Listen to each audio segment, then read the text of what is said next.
Leibak asina ningtamba fangba chahi 64 surakpaga loinana pangthokliba Azadi Ka Amrit Mahotsav ki sarugam oina Akashvani Imphal gi nahasinggi akhanaba thoram AIR Next na tabiriba khwaipumna mapu taram nokjeri ngasigi thoram asi aikhoina handakta pangthokhiba akhanaba challenge hanki thoram adudagi khangatlaba miyoi singi laptagi Anamika Hirang Khongjam amadi Athokpam Banerjee anina lanthokpigani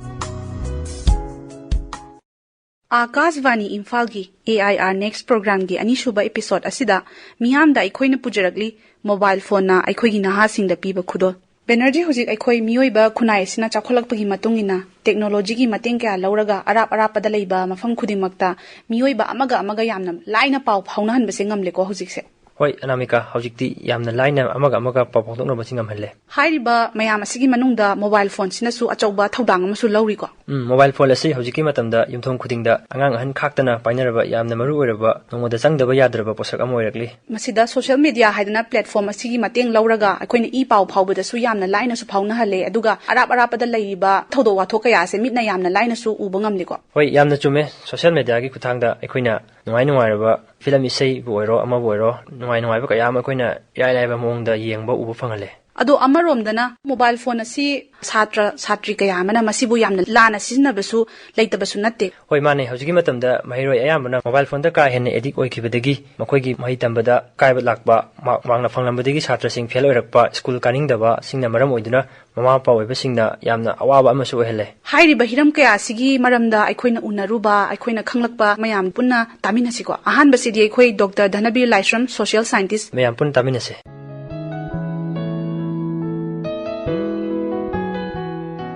Nahasinga smartphone anigi magi problem si parents singa yamba yam lun lowe degi lun lobdan tana wathok su we na lobe aduna laina ba no mobile phone na nomophobia na laisi tasengna mobile si yaw dagadi mi si leibangam daba tawam khangdaba gi pot lakpasida nahasingda de chumna sinaragadi phaba lana sinaragadi mangbagi changchu yamna helakpachina hojilaiba nahasingda mobile phajana sinabagi maramsi yam concern wena khali smartphone se merit demerit anum laini haibadi merit ta kari hayoni madi mongonde yawdaba amta leitredana haidi matamamada khoina camera gi waramba recording gi waba cinema yengbagi waba isamsamna kumai buigera adi knowledge lobe aba larik paba yaba adagidi apho mi nangangba wa taba yaba aduga eminent scholars mayamna piba lecture taba yaba mongonda awat pamta leitre nabe gi buwersu akoina thaina dictionary masamda yenga khangba yabdu ngasidi mongondagi khangba ngamdaba amta leitre habitai aduna di mongonda kanabasi onthongna yawgre aidi kumai phiyongdagina isei nongmai dagina gyan gi dagina adagidi health care gi oigera adagi lailai su tambagi matang da su oigera akoina nahasingdadi akoina lai tamisi thaina di lai tu da yaw khara wajana tak khara खबर की channel अमखक फोंबदु नतना television की channel बाबसु याम लेमदबिन knowledge याम limited ओरमे अदो जिति knowledge mobile बु पार दि मंगोंदगी लौबे आब knowledge अंगक पद लेगरे अदु मयाम जिंदु लौरगा मोबाइल जि सिनबो ओरगदी अइन खनमदा मोबाइल सि लेबगी छात्र सिंगदा नत्रग नाहा सिंगदा अंगक पद कानबा फंगनि खले अदुबु सिगी कानबा मयाम जिंग जगा लोइना नमागी कानदबसु दुम लई कानदब हाइबदी पिक्चर येंग मतदा लाना येंगबा ओइरो अदगिदी वारी उताई साबदे इमानबा खंगनबा इमानबी खंगनबा वारी सामतमदा अदोमदा हेना मियेंग थंबा दु ख्वाइदगी पत्रिबदी होजिकी अनो अनोबा सानबगी थोलेब एप मयाम सिंगसिदा गेम सानरगा लेबसिदा मतम मंगनबा अदुगी अमांगबदुदी याम चावेना एना थमनिंगे अदुगा याम मरोइना मोबाइल गिदा अखोइना पयेंगदा येंगबा याबरा हाबसु हेल्थ की problem लेरपा even cancer narakpa yabagi mit solokpa yabagi adagi aduna maram oidana chaning thaningba poloktabagi tumba yaraktabagi hoi brain si naham oibagi yam receptive oigado pot myam du mangsalakpagi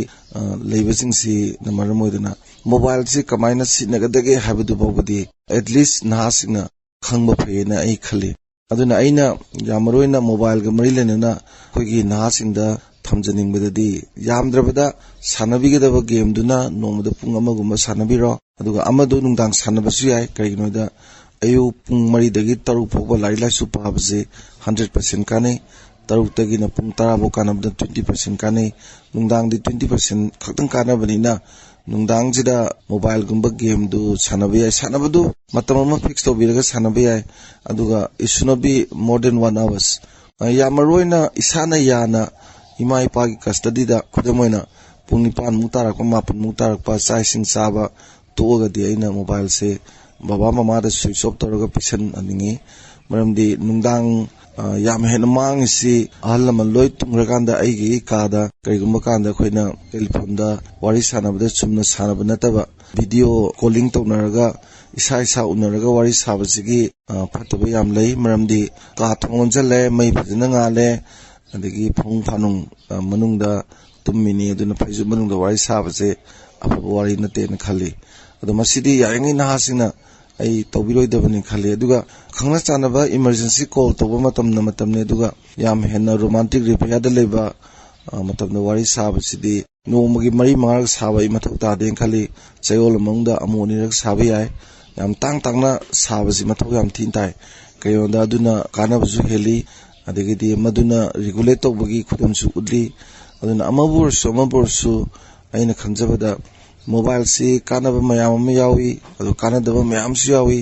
ana kanaba mayam du sinaba hairagadi khwaidigi tangba khoigi khudob yai oi bugumane hulingai thopa aduga maduda patana sinaragana aiji khwaidigi mangna oi ba khwaidigi sathiba potama oi bane aduna akhoi naha oi ba singdi tungi yumbire noidoini aduga aigi career haiba musuleri ana aigi chatkadaba journey du sangna aduda mai pala chananaba hotnabada mobile sina tangba chaisu ma ohelaga hena yangna chananabagi khudong sabdu lobiu aduna samlabna thamjaninge se kanaba mayam du lobiu kanadaba duda tobiganu mobile gi khothang da khoina atopagi magi ichet mangdaba prestige yengbidaba adagidi yam hena watho ogadaba pochingje yare habagi matagum potok tobudusu pataba lay aduna smartphone fajan sinabase sina agi career da ganaba mateng su pangi fajana sinadraba aigi mang nabagi khwaidi chawba thaina de marup na mi mangali ga habu donga sidi mobile na igi marup borga loi mangalakpa sia phabanate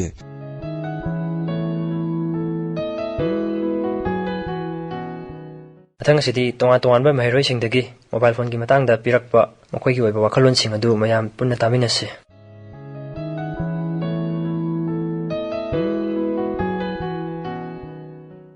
अखोइना हुजिक लाइरिसे Manipur university की political science department दने दो बेनर्जी अखोइ हुजिक अखोइ सिदा मयाम सु pulley इमानबा मयाम सु लाइरे अखोइ मरब सिंगी मरक्ता अमुतंग चंगागा मोइगी मोचोंग तामिनसे हुजिक अहानबदा अखोइना सानजगदौरिबा मरुप असिगी मिंगना सुरज तखेल मयुम अदो सुरज से हुजिक पॉलिटिकल साइंस डिपार्टमेंट की फर्स्ट सेमिस्टर कारिबा अदुगुमनबा महिरोय अमखकने अदो सुरज ता आइना ngasi hangjaningise kaigumba hujiक अखोइगी नहा सिंगसिना हुजिकी लाइरिबा प्रेजेंट सिनेरियो सिदा सोशल मीडिया सिदा एक्सपोजर यामना का हेना लैबसे हुजिकती अंगांग अहल खाक्तना सु याम लाइरे मरोइना नहा सिंगजे हाइतारे को सोशल मीडिया दा एक्सपोजर यामना लैबसे सुरज की मोता कै हाइना थंबिनिंगी मोइसे फै हाइना खनब्रा फतेना खनब्रा असेंगबदा मोइगी लाइरिबा पोटसी टेक्नोलॉजी के अचौबा गिफ्ट अमने अचौबा अखोगी चाखोलकपजिगी मतुंगिना सभ्यता सिदा होंगबा लाकपा अबदुना लाइबा मोबाइल फोन हाइबसी याम फजबा मोंगदा यामना खोइना फजना चुमना सिनबा तारगदी मासी याम अदुगी मतक कानेबा लौबा याबा पोचक अमखक ओय अदुबु मसी लाना सिनबा तारगदी पोहनिंगदब थौदोक मयाम सु थोकली अदुना आइगी मोतदी मसी का हेनबा हाइबा पोटसी सि तौबिदबा महिरोय सिंगना इंफॉर्मेशन सि वर्ल्ड की ओइबा इंफॉर्मेशन मयाम अमा कलेक्ट तोबो ngame अखोना word is in my hand हाइबु यारे सिगी स्टेज सिदा अखोना मोबाइल फोन सि कमाइना मसीदा मिसयूज तौदबिदा मसीदा एडिक्ट ओइसनदबिदा सोशल मीडिया द सिंगदा एक्सपोजर पीबा हाइबसी नाकन अनि थोना यंबा याय सोशल मीडिया द एक्सपोजर पीबा अमदि डाटा कलेक्ट तौबसी फजबा लोंदा सिनरताबदी मसी याम थिना फ्रूटफुल ओइबा दुनुबा खोइना चाही कया अमा तमुद्रगसु खुदकि ओइबा याम समराइज वर्जन अमदा यामना सिंप्लिफाई तौरगा थोलकपा इंफॉर्मेशन मयामसु फंगी थाइनै मतमदा अखोय लाइक नुंग पाबदा याम थारमबा यामना लाइक नुंग फंगदबगी अदुमबगी प्रॉब्लम याम सिंग दु सोशल मीडिया दा हजिक थोलकपदगी अदुगी सिगी प्रॉब्लम सिमदि लोइमक सॉल्व तौरेना खंजै अयामबदी अदुना अखोय मयामगी मक्ता लेबा कम्युनिकेशन की गैप से मसीमदि अखोय फजा मोंगदा अमना अमगा लोइमा ताथोक्सन तौदना याम थिना कोऑपरेटिव सोसाइटी अम संजनबगी लंबीदा फजना सिनबतारि मसी याम थिना कानबा लौबा याबा पोसक अमनि हाइना थमजगे अदुबु खोगी हजि हौगलेबा रासिंगना सिगी मोबाइल फोन सिबु नत्तबा लंबीदा हाइतारेने नत्तबा लान मिसयूज तौबा सिसिदा खोगी मोबाइल फोन से पाइद्रगदि अखोय नुंगदांग तुंबा यादबा अदैदा खोइना मोबाइल फोन से याउद्रगदि अखोगी थबक कसी वाट पगी याम तव याम फेटिकनेस हाइतारे खोगी यामना टायर्ड ओइना लेबगी फिबम अंखक्ता लेसलाइसि मसी तसेंगना हा कांदी टेक्नोलॉजी ने पिबा बेड इंपैक्ट न हाइना लौजनी अदुना मसी मोबाइल फोन सि फजना फजबा मोंगदा अखोइना सिजनसी याम सोफिस्टिकेटेड ओइबा खोगी यामना चखतपदा खमथेंगना यौरबा असुलबा डिजिटल वर्ल्ड अंखक्ता ताहल लेरकांदा मयाम सिंग सि अखोय हिंगी नत्रगा सिरी नत्रगा अखोय मसे मरक्ता बॉन्डिंग अम हाइतारेने अखोगी आर्टिफिशियल इंटेलिजेंस मयाम अमा खोगी डेवलप तौरगसु अखोगी मरक्ता इमोशनली बॉन्डिंग लेरक्तबा मसीगी इंपैक्ट से अखोई ग्लोबली थोक्तना अमगा अमगा कंपटीशन वाखतना अखोई वार वेपन अमोइना सिनियर खुसु याय अदुना मसी अखोइने याम फजना फजवा मोंगदा अखोइना सिजनसी अदुगा मोबाइल फोन हाबसी याम कानो पोसक अमनि हाइन थमजगे मागी बेड इंपैक्ट तबुदी मागी गुड इंपैक्ट ने हेना यामे हासे थमजगे अदु मसी अखोइना फजना अवेयर ओइना मसीगी डिजिटल एजुकेशन से सिसु अखोई लौमिनरगा कई कई चखतपा खुनाय अमगी मांगजनलमदा चेंसिमनेसे हाइना थमजगे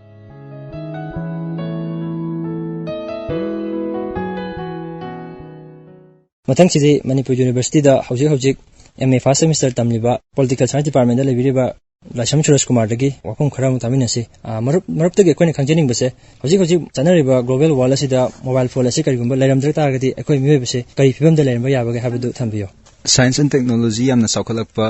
मतमने हौजिकसे 20th सेंचुरी अमदी 21st सेंचुरी गे लोनाबसिदा यामना सोबो खुदोल ओइना मोबाइल फोन जे सुंगसी मियबगे सबत्यान पुथोरक्तुना यामना कानरबा पोसकम ओइरे अदु करिगुंबा मोबाइल फोन से लेरमदा तारगदी माकी गुड इंपैक्ट अमदी बेड इंपैक्ट से लेरमगनी अहानबदा मागी गुड इंपैक्ट ओइना मोबाइल फोन से कइगुंबा लेरमदा तारगदी ngasi थोकलिबा साइबर क्राइम असी थोकलमलोय हानदगी होना क्राइम असी अदुम थोक्तना लाए मियबना मोबाइल फोन लेत्रिंगी ममांगदगी अदुबु मोबाइल फोन सिना हेना एस्कालेट तवे क्राइम यामसे साइबर क्राइम थोकलिबा साइबर सिक्योरिटी थ्रेट लाइबा ngasi असुकी मतिक मियबसिदा अवासे थेंग पिरिबसी मोबाइल फोन गिसु रोल यामना सावे करिगुंबा लेरमदा तारगदी मसी गुमसी अमता लेरमलोय मसी हाइदुनासु ngasimak ती मोबाइल फोन गी कानबसे असुकी मतिक यामखरे कईगुंबा मोबाइल फोन से लेरमदा तारगदी कम्युनिकेशन गैप असोब अमा लेरमगनी मपान लमदा सत्खिबा मचासिंग अमदी मयुमदा लेहरिबा ममा मपासिंग गी मरक्तसु असोब गैप अमा लाकपना मरम ओरकांदा मखोइगी मरीदा यामना लापनारक्पा अमदी नुसिबगी इचेल असिसु gap यामना लेगिबा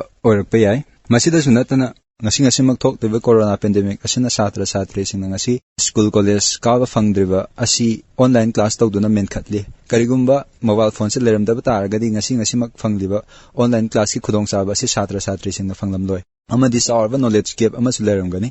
mobile phone gi kana bas asuki matik yam khre akhona 19th century gi matam da fangam da khudong saba ama 21st century gi da fanglakle haibadi khoina karigumba khangdaba leiba matam da google search tawraga khoina khangdaba sing adu irai laiba mong da fangle thaina di dictionary puraga chalam me adu hojikti mobile phone sida dictionary masagi yaujabana maram oirakanda khangdaba word meaning oigera ama oigera khudingmak akhoigi bikhaw da yawbugumani aduna karigumba mobile phone se leramdaba taragadi miyobagi punsida yamna sawna awabu khudong sadaba ke ama thengnaramgani naha sing maruina satra satri inkalagliba wakhal mapung fadriba singna ka hena sizinaba amadi lana misuse tawbagi muhatta inkalagliba naha singna mobile phone si karamna sizinari niyom sumna sinaribra sinadabra haibasi mama pasingna yengsanbiba machangi loinana naha singna su makoigi wakhal mapung fadriba inkalagliba naha singna mafam sana matam sana niyom sumna mobile phone se sinaba targadi mobile phone na pidriba kanaba khudingmak lawba ngamgani masi ajage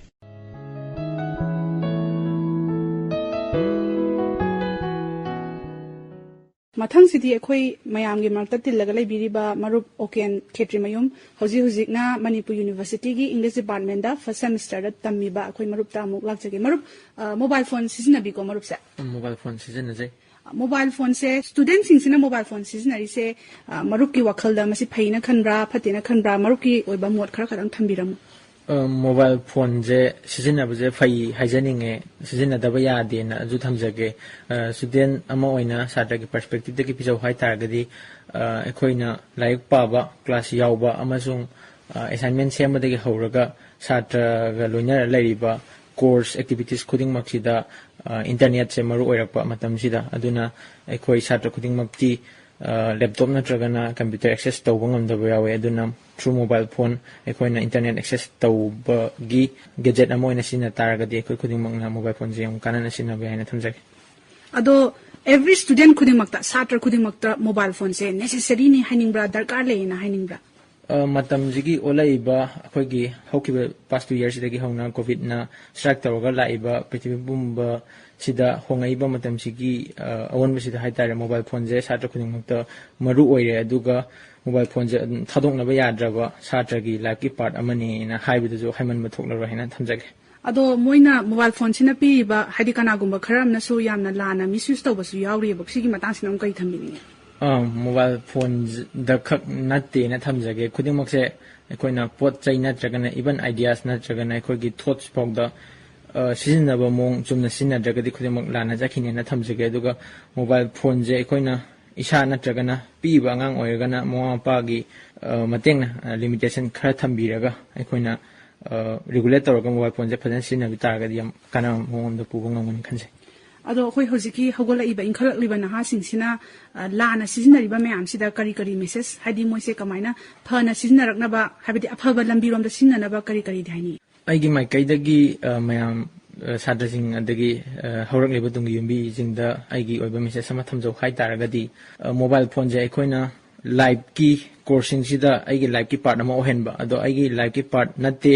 aduga maje magi matengna aido nungai ba phangni haina khanbagi mohta aigi live ki part ni khanbira kanda mase maru oiba por ama oina aigi tawtabi ado thabaksing da changma pot ama oinina aina su care lobi ba aduga limitation ju adudi mathanda dum thokserani khale aduga maru oina limitation khar thambiraga regulate tawbajini na thamjage sumaina mobile phone je limitation kharagi matung ina sijina view haina mayamda thamjari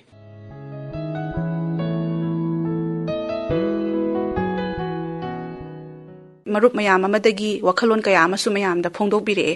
ado hojik marak thatna aikhoi ngatang pothaba oina isai amatang taminaraga mayam ngatang awaba pothamina se ko hoi yamna nungai gani khale adu di mayam punna tamina se tarik tambiriba method ta aikhoi smartphone si phajana sizinare ado chhatra singa whatsapp ta day to day ngahak leitana aikhoi gi pau phauna dana makhoi gi aruba lesson sing amadi aikhoi da makhoi gi hangningba hangba ya hanba aduga aikhoi na makhoi da piningba lesson sing aduga homework na chingba assignment ka kai punamak se dum tawe yare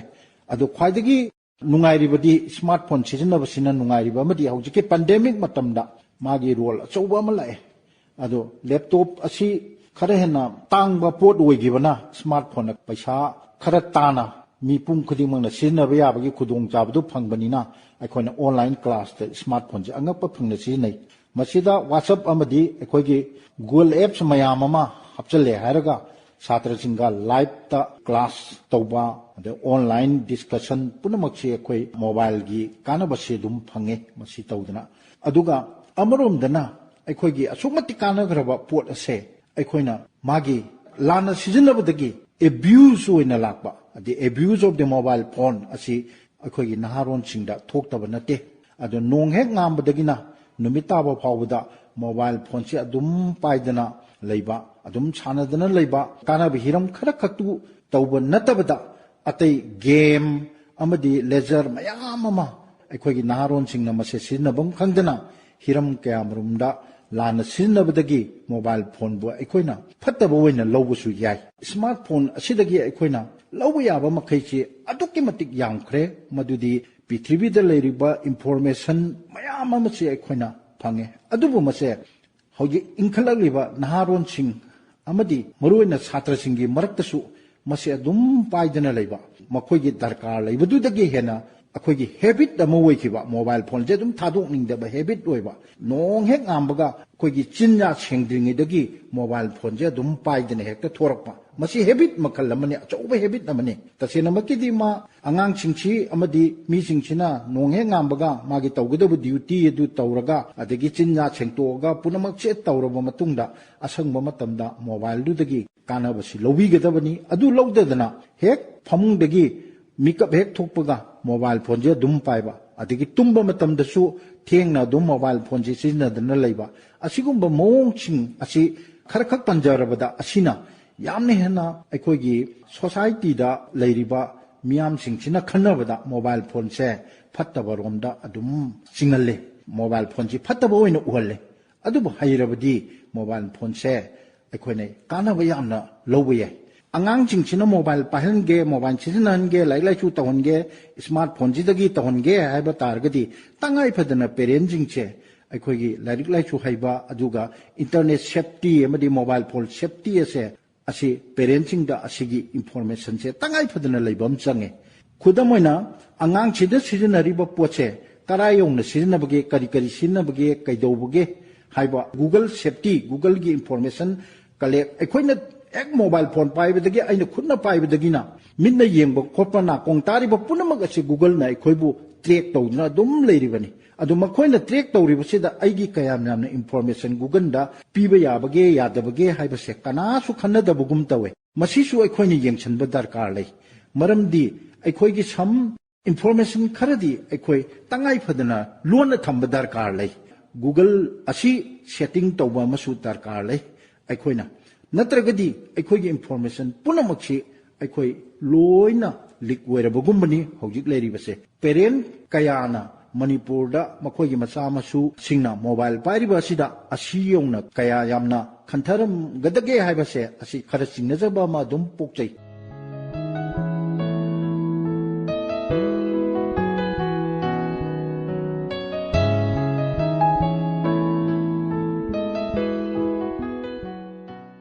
ꯍꯧꯖꯤꯛ ꯑꯩꯈꯣꯏ ꯑꯣꯖꯥꯁꯤꯡꯅ ꯊꯝꯕꯤꯔꯛꯄ ꯑꯗꯒꯤ ꯑꯩꯈꯣꯏꯅ ꯃꯍꯩꯔꯣꯏꯁꯤꯡ ꯀꯌꯥ ꯑꯃꯅ ꯊꯝꯕꯤꯔꯛꯄ ꯋꯥꯈꯜꯂꯣꯟ ꯃꯣꯏꯒꯤ ꯋꯥꯐꯝ ꯀꯌꯥꯁꯤꯗꯒꯤ ꯈꯪꯃꯤꯟꯅꯕ ꯉꯝꯂꯦ ꯃꯗꯨꯗꯤ ꯃꯔꯨꯑꯣꯏꯅ ꯑꯩꯈꯣꯏꯒꯤ ꯂꯝꯗꯝ ꯑꯁꯤꯗ ꯂꯩꯔꯤꯕ ꯅꯍꯥꯁꯤꯡ ꯑꯁꯤꯅ ꯃꯣꯕꯥꯏꯜ ꯐꯣꯟꯁꯦ ꯀꯔꯝꯅ ꯁꯤꯖꯤꯟꯅꯒꯅꯤ ꯍꯥꯏꯕꯁꯦ ꯃꯨꯟꯅ ꯈꯟꯊꯕ ꯆꯨꯝꯕ꯭ꯔꯥ ꯍꯥꯏꯅ ꯈꯜꯂꯤꯀꯣ ꯕꯦꯅꯔꯖꯤ ꯍꯣꯏ ꯌꯥꯝꯅ ꯆꯨꯝꯃꯦ ꯑꯁꯨꯛ ꯌꯥꯝꯅ ꯐꯔꯕ ꯃꯣꯕꯥꯏꯜ ꯐꯣꯟꯕꯨ ꯂꯥꯟꯅ ꯁꯤꯖꯤꯟꯅꯗꯨꯅ ꯑꯩꯈꯣꯏꯗ ꯑꯃꯥꯡ ꯑꯇꯥ ꯀꯌꯥ ꯑꯃ ꯊꯣꯛꯂꯤꯕ ꯑꯁꯤ ꯌꯥꯝꯅꯃꯛ ꯈꯟꯊꯗꯨꯅ ꯍꯧꯖꯤꯛꯀꯤ ꯍꯧꯔꯛꯂꯤꯕ ꯅꯍꯥꯁꯤꯡꯅ ꯀꯔꯝꯕ ꯃꯥꯏꯀꯩꯗ ꯃꯣꯕꯥꯏꯜ ꯐꯣꯟ ꯑꯁꯤꯕꯨ ꯍꯦꯟꯅ ꯐꯕ ꯃꯑꯣꯡꯗ ꯁꯤꯖꯤꯟꯅꯒꯗꯒꯦ ꯍꯥꯏꯕꯗꯨ ꯃꯌꯥꯝ ꯄꯨꯟꯅ ꯈꯟꯊꯃꯤꯟꯅꯗꯨꯅ ꯑꯃꯗꯤ ꯍꯧꯔꯛꯂꯤꯕ ꯅꯍꯥꯔꯣꯜꯁꯤꯡꯅ ꯃꯣꯕꯥꯏꯜ ꯐꯣꯟꯕꯨ ꯑꯔꯥꯟꯕ ꯂꯝꯕꯤꯗ ꯁꯤꯖꯤꯟꯅꯕꯗꯒꯤ ꯊꯧꯑꯣꯏꯅꯤꯡꯗꯕ ꯊꯧꯗꯣꯛ ꯀꯌꯥ ꯊꯣꯛꯂꯛꯂꯤꯕꯁꯤꯡ ꯑꯁꯤ ꯀꯔꯝꯅ ꯐꯒꯗꯒꯦ ꯍꯥꯏꯕꯗꯨ ꯃꯨꯟꯅ ꯋꯥꯈꯜ ꯈꯟꯕꯤꯌꯨ